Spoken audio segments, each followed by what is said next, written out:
Hello সবাইকে, সবার কী অবস্থা? আশা করি সবাই ভালো আছেন। চলে এসেছি নতুন আরেকটি ব্লগ নিয়ে। আজকের ব্লগটি মূলত নববর্ষের আগের দিন অর্থাৎ চৈত্র সংক্রান্তির ব্লগ।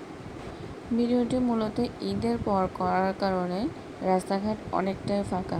চৈত্র সংক্রান্তিতে অনেক রকম সবজি দিয়ে পাঁচন রান্না করা হয়ে থাকে। এই পাঁচন অনেকটা ওষুধের মতন।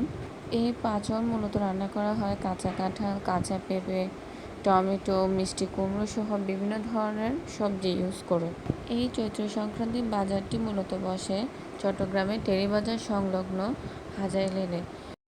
গ্রামগঞ্জ সহ বহু দূর দূরান্তের মানুষ এখানে তাদের জিনিস নিয়ে চলে আসে বিক্রির জন্য চৈত্র সংক্রান্তির সময়। হাজারী লেনে একই জায়গায় সব ধরনের জিনিসই পাওয়া যায়। কাঁচা জিনিসের পাশাপাশি ছিল মুড়ি মুড়কির দোকান।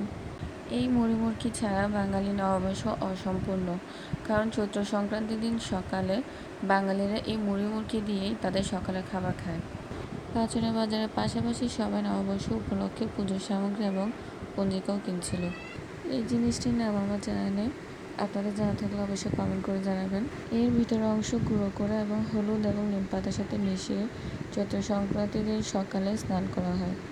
স্নান শেষে হয় শত্রু বলি এবং শত্রু বলির শেষে সবাই খাওয়া দাওয়া করে।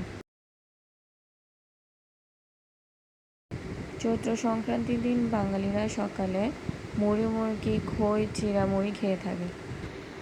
এরপরে শুরু হয় মূল পাঁচন রান্নার প্রস্তুতি। আজকের ব্লগটি এ পর্যন্তই। যদি ভালো লেগে থাকে অবশ্যই লাইক, কমেন্ট এবং শেয়ার করবেন। ধন্যবাদ।